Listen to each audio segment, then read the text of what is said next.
Hello friends, आपके अपने YouTube channel साहित्यिक नॉलेज में आपका स्वागत है।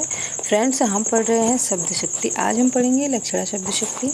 मुख्यार्थ की बाधा होने पर रूढ़ि अथवा प्रयोजन के कारण मुख्यार्थ से संबंधित अन्य लक्ष्य अर्थात लक्ष्यार्थ का बोध कराने वाली शब्द शक्ति को लक्षणा शब्द शक्ति कहते हैं। मम्मट ने लक्षणा शब्द शक्ति के उदाहरण इस प्रकार दिए हैं, जैसे जहाँ मुख्यार्थ की बाधा हो अथवा मुख्यार्थ से संबंधित लक्ष्यार्थ हो या जहाँ कोई रूढ़ि अथवा प्रयोजन हो। मम्मट ने इस प्रकार इसे परिभाषित और उदाहरणित किया है, जैसे मुख्यार्थ बाधे तद योगे रूढ़ितोऽथ प्रयोजनात् अन्यो अर्थो लक्ष्यते यत्सा लक्षणारोपिता क्रिया। लक्षणा शब्द शक्ति का उदाहरण इस प्रकार है, जैसे सिंह अखाड़े में उतर रहा है या सिंह अखाड़े में उतरा अथवा महाराष्ट्र साहसी है। इन दोनों उदाहरणों में लक्षण शब्द शक्ति है। सिंह वीर पुरुष के लिए और महाराष्ट्र वासियों के लिए यहाँ रूढ़ हो गया है।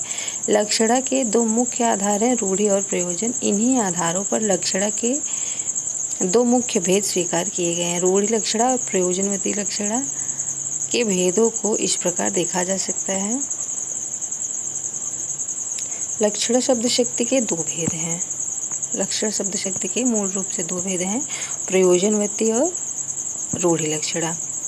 प्रयोजनवती के पुनः दो भेद हैं, गौड़ी और शुद्धा। गौड़ी के पुनः दो भेद हुए हैं, सारोपा और साध्यावसाना। शुद्धा के भी दो भेद हुए हैं, उपादान लक्षणा और लक्षण लक्षणा।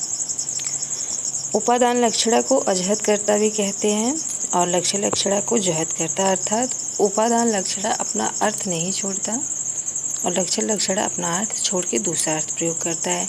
इन सब के उदाहरण और परिभाषा हम एक एक करके देखते हैं। पहला है रूढ़ि लक्षणा। जहाँ किसी रूढ़ि के कारण मुख्यार्थ को बाधित करके उससे संबंधित लक्ष्यार्थ का बोध होता है, वहाँ रूढ़ि लक्षणा होती है। जैसे पंजाब लड़ाका है, वस्तुतः प्रदेश लड़ाका नहीं होता, यहाँ पंजाब वासियों के लिए रूढ़ हो गया है। दूसरा है प्रयोजनवती लक्षणा। जहाँ किसी विशेष प्रयोजन के कारण मुख्यार्थ को बाधित करके उससे संबंधित लक्ष्यार्थ का बोध होता है, वहाँ प्रयोजनवती लक्षणा होता है। जैसे मेरा पुत्र शेरों का शेर है, जैसे मेरा पुत्र शेरों का शेर है। अन्य उदाहरण, आंख उठाकर देखा तो सामने हड्डियों का ढांचा खड़ा था। यहाँ हड्डियों के ढांचे द्वारा व्यक्ति को दुर्बल बताना वक्ता का प्रयोजन है, अतः यहाँ प्रयोजनवती लक्षणा है। तीसरा है गौड़ी लक्षणा। गौड़ी लक्षणा में जहाँ सादृश्य संबंध से लक्ष्यार्थ ग्रहण हो, वहाँ गौड़ी लक्षणा होती है। जैसे मुख में चंद्रमा के समान आह्लादकता का गुण होता है, इसलिए लक्ष्यार्थ से चंद्रमा के समान मुख ग्रहण होगा। सादृश्य मूलक सारे अलंकारों में गौड़ी लक्षणा होती है। चौथा है शुद्धा लक्षणा। जहाँ सादृश्य संबंध के बिना अन्य संबंध, जैसे सामीप्य तादार्थ या अंगांगी भाव संबंध से लक्ष्यार्थ ग्रहण हो, वहाँ शुद्धा लक्षणा होती है। जैसे गंगा पर घर, सामीप्य संबंध के आधार पर यह शुद्धा लक्षणा का उदाहरण है। पांचवा है उपादान लक्षणा। उपादान का अर्थ है लेना। इसमें मुख्यार्थ अपने अन्वय की सिद्धि के लिए अपना अर्थ न छोड़ते हुए दूसरे अर्थ को भी खींच लेता है। इसे अजहत स्वार्था भी कहते हैं, जिसका अर्थ है जिसने अपना अर्थ नहीं छोड़ा है। कन्हैयालाल पोद्दार ने इसका उदाहरण दिया है, कौवों से दही की रक्षा करो, कौवों से दही की रक्षा करो। यहाँ कौवा शब्द अपना मुख्यार्थ न छोड़ता हुआ अन्य दही भक्षकों जैसे बिल्ली, कुत्ते इत्यादि का आक्षेप करता है। छठवां है लक्षण लक्षणा। लक्षणा शब्द शक्ति के भेदों में छठवां है लक्षण लक्षणा। जहाँ वाक्य के अर्थ की सिद्धि के लिए मुख्यार्थ को छोड़कर लक्ष्यार्थ ग्रहण किया जाए, वहाँ लक्षण लक्षणा होती है। लक्षण लक्षणा को जहत स्वार्था भी कहते हैं। जहत का अर्थ है छोड़ दिया है, अर्थात जिसने अपना अर्थ छोड़ दिया है। कन्हैयालाल पोद्दार ने काव्य कल्पद्रुम में कहते हैं, यह कन्हैयालाल पोद्दार की पुस्तक है। काव्य कल्पद्रुम में कहते हैं कि अत्यंत तिरस्कृत वाच्य ध्वनि में लक्षणा होती है। इसका उदाहरण गंगा पर गांव है। इसमें गंगा शब्द अर्थ मुख्यार्थ अर्थात प्रवाह सर्वथा छोड़ देता है, अर्थात गंगा के बहाव पर तो गांव हो नहीं सकता, तो गंगा के किनारे पर गांव है। सत्वां है शारोपा लक्षणा। शारोपा लक्षणा जहाँ आरोप्यमाण अर्थात विषयी और आरोप अर्थात विषय दोनों शब्द द्वारा कथन किया जाए, वहाँ सारोपा लक्षणा होती है। सारोपा अन्य तु यत्रोक्तो विषयी विषयस्ता, ये काव्य प्रकाश में मम्मट लिखते हैं।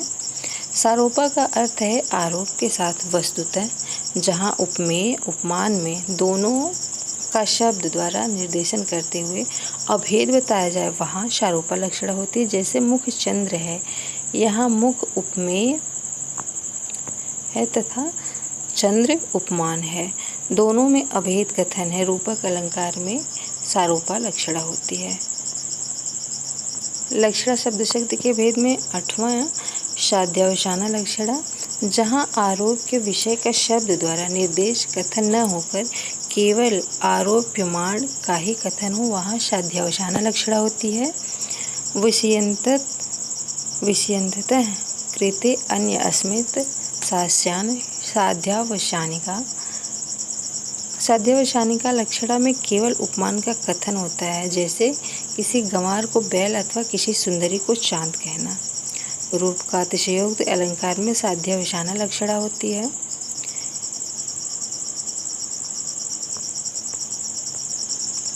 अभ्यर्थी इस चीज पे पुनः ध्यान दें कि रूप का अतिशयोक्ति का वर्णन जहाँ होता है, अर्थात रूप के बारे में जहाँ चढ़ा बढ़ाकर बातें कही जाती हैं, वहाँ साध्यावसाना लक्षणा ही होती है। पंडित विश्वनाथ ने प्रयोजनवती लक्षणा के 64 एवं रूढ़िवती लक्षणा के 16 भेद माने हैं। सब मिलाकर 80 भेद किए हैं। इनमें कुछ प्रमुख भेद इस प्रकार हैं, जैसे गूढ़ा व्यंग्य, जहाँ व्यंग्य गूढ़ होता है, अर्थात जिस व्यंग्य को सहृदय काव्य मर्मज्ञ ही जान सकते हैं, वहाँ गूढ़ा व्यंग्य लक्षणा होती है। जैसे आप तो महान है, यहाँ महान में व्यंग्य है और गूढ़ार्थ से रस का अर्थ मूढ़ निकलता है, अतः यहाँ गूढ़ व्यंग्य लक्षणा है। दूसरा है अगूढ़ व्यंग्य लक्षणा, जहाँ ऐसे व्यंग्य हो जो सहज ही समझ में आ सकता है, वहाँ अगूढ़ व्यंग्य लक्षणा होती है। विपरीत लक्षणा, जहाँ लक्षणा में कथन का अर्थ मुख्यार्थ से विपरीत ग्रहण किया जाए, जैसे वह कागजी पहलवान है, वह सूख कर हाथी हो गया है, इस प्रकार के उपादानों को विपरीत लक्षणा कहते हैं। पदगत लक्षणा, जहाँ एक पद लाक्षणिक हो, वहाँ पदगत लक्षणा होती है। जैसे गंगा पर गांव है में एक पद ही लाक्षणिक है। वाक्यगत लक्षणा, जहाँ अनेक पदों के समूह से बना हुआ सारा वाक्य लाक्षणिक हो, जैसे केन कैकेयी सब कर काजू, केन कैकेयी सब कर काजू। फ्रेंड्स, इस क्लास में इतना ही। अगली क्लास में हम व्यंजना शब्द शक्ति को देखेंगे। शब्द शक्तियों की ये क्लासें बहुत ही सरल भाषा में हैं। 1 से 2 बार पढ़ने में अभ्यर्थी को निश्चित रूप से समझ में आ जाएंगे।